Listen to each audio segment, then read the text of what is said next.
Has George Russell's attitude changed since coming to Mercedes?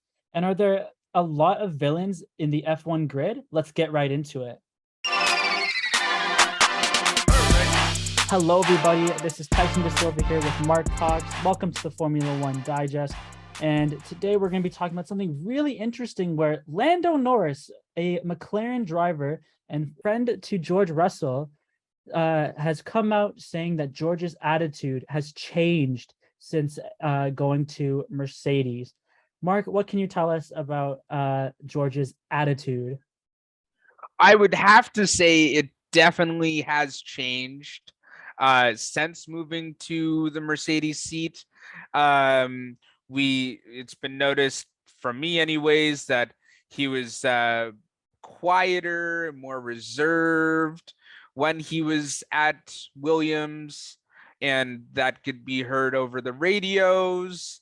Now we're before, he wouldn't really say anything if he was impeded on a lap or whatever. Now George is very, very vocal about it. He's speaking more over the radios. And overall, even in his post-race, post-qualifying interviews, pre-race interviews, he just seems a little bit more full of himself, almost like he's coming into his role as a villain in F1. And it's not necessarily a good look for him, but the kid's waited long enough to get in that Mercedes seat.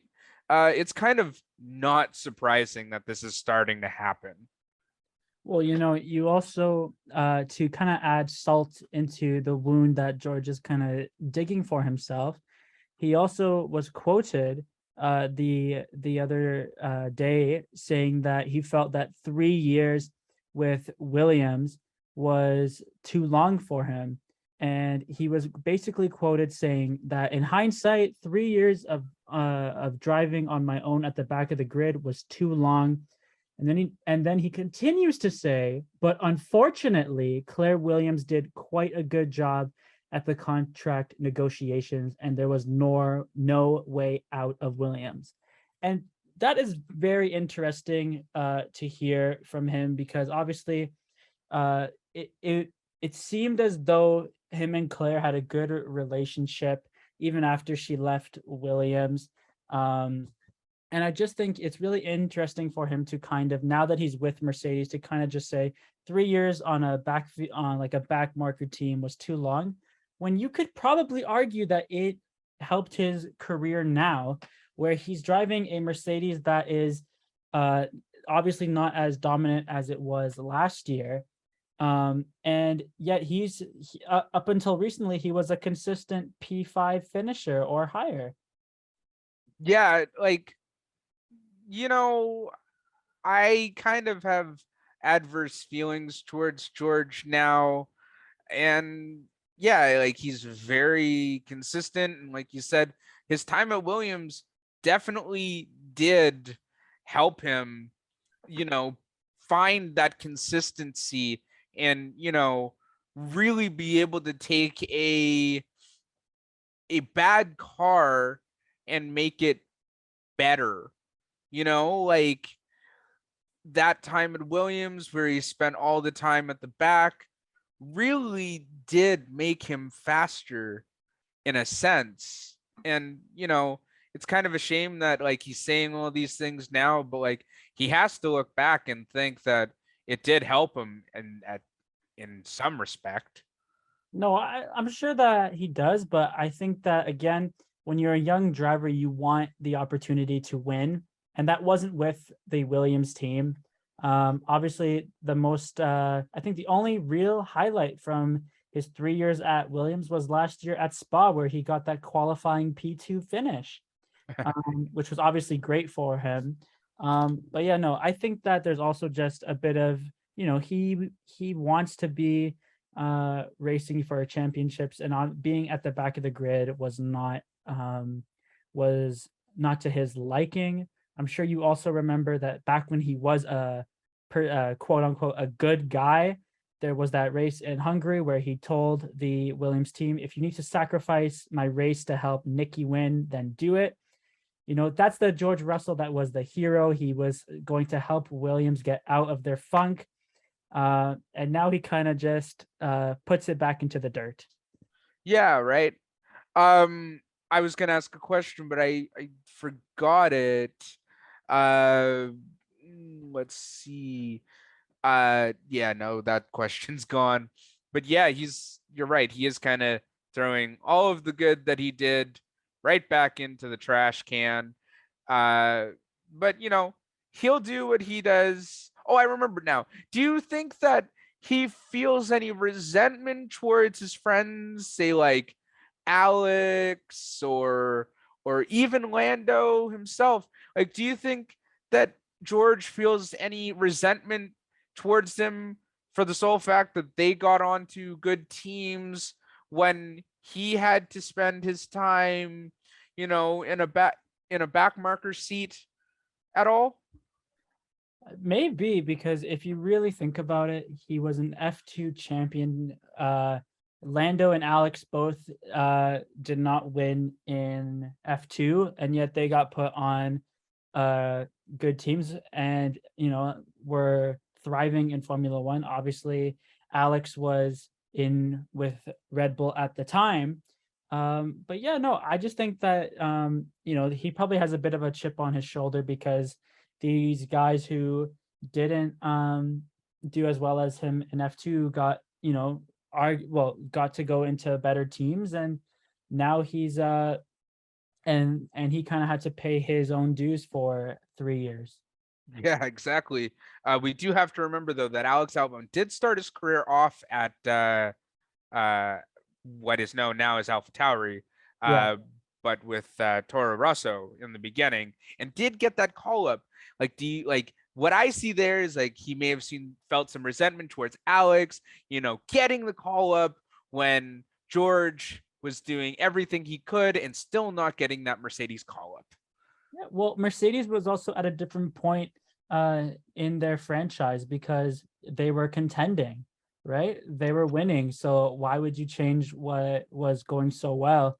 Obviously, this past year they finally made the change and brought him on. And But now they aren't contending. yeah, and now they're not really contending to the level that they were a few years ago. But don't fix what's not broke, right? Yeah, you could say that again in F1. Turning to another guy in F1, Toto Wolff was also quoted saying that Ferrari and Red Bull dominating in F1 has made the sport boring. Is he kind of turning into another villain in F1 where after 7 years of true dominance and winning championship after championship, now that he's on the back end of it, now he's saying that the races have become boring? Yeah, you know what? I think he's forgetting what happened in those last 7 years. I don't know if Christian Horner or Mattia Binotto were saying at any point when they weren't dominating that the sport was boring because Mercedes was doing so well. So, it's kind of a weird double standard that Toto's saying this, and this is exactly what we've wanted this entire time. And to that point, I don't think these races have been boring whatsoever. These races have been exciting. The midfield has been exciting. The race at the front has been exciting. And now it's not even just a two-team battle. There are 3, even 4 teams vying for wins, vying for podiums. It's not exciting. It's not less exciting now than it was 4 years ago. Well, you said it, man. It's hard racing and everything is so much closer, and it's not ending with Lewis Hamilton winning by like 10 seconds. And I think maybe that's what he's talking about, is that the podiums have become a bit predictable, but it was predictable for 7 years that unless something really bad happened to a Mercedes, they were going to be successful. Yep, that's the truth. Yeah, no, so Mercedes kind of has those two villains, if you will, on their team and that are in F1. Another guy who I don't really would classify as a villain, but people just have a hard time cheering for it. The meme himself, Nicholas Latifi. Do you see him as another guy who's maybe not a villain, but a guy that is not favorably liked in F1? Yeah, definitely. It's sad to say because if you look back at his junior career, it was pretty remarkable. Has a very classed uh, resume, and he is, for lack of a better term, taking up a seat that could be going to a driver like Oscar Piastri or a Nico Hulkenberg or a Nick DeFries. I wouldn't classify him as a villain because of his racing. I more so say that he doesn't live up to what F1 should be, and he's kind of taking away a space for a driver who's more deserving. Well, I'm glad you brought up that he's kind of holding up a seat, because Fernando Alonso was also asked recently if he feels like he's holding up a seat in F1, and let me know what you think of his quote. I'm going to paraphrase here, where he basically said that if you've become slow in an F1 car, then you should give the opportunity to another driver. And then he continued to say, I am still fast. I can still compete. So I think I still have a place in F1. He absolutely still does have a place in F1. He almost had pole in Australia from pure pace. He almost had pole in Canada on pure pace. So, like, Fernando is not a slow cat at all on track. He is And 10 in the Drivers' Championship on pure pace. exactly.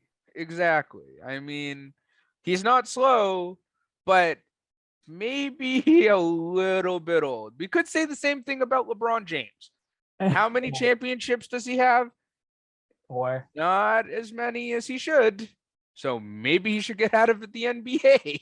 listen, we don't want to make any basketball fans mad because now we're crossing into a different sport. But just for the record, Jordan was 6 for 6, and LeBron is like 4 for 10. So Exactly. I mean, but to Fernando's point, like, if he, well, I'll use this as an example. Sebastian Vettel, 4-time world champion. Fernando Alonso, only a 2-time world champion. Sebastian is looking like he is purely struggling this season, and it is his own fault. People are saying it's not his fault. People are saying like he's just been given a bad car, but he's had 2 years with the team now, and he should be working well with them. And he really hasn't shown what he is fully capable of.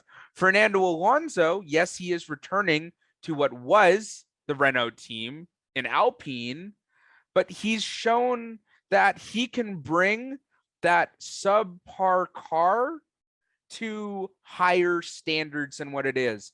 We've seen in the last 3 races, Aston Martin get thrown out in Q1, and Esteban Ocon and Fernando Alonso have pulled what I thought at the beginning of the season was a horrible Alpine car because it had horrible reliability, and it wasn't looking like it was even going to make it off the grid sometimes.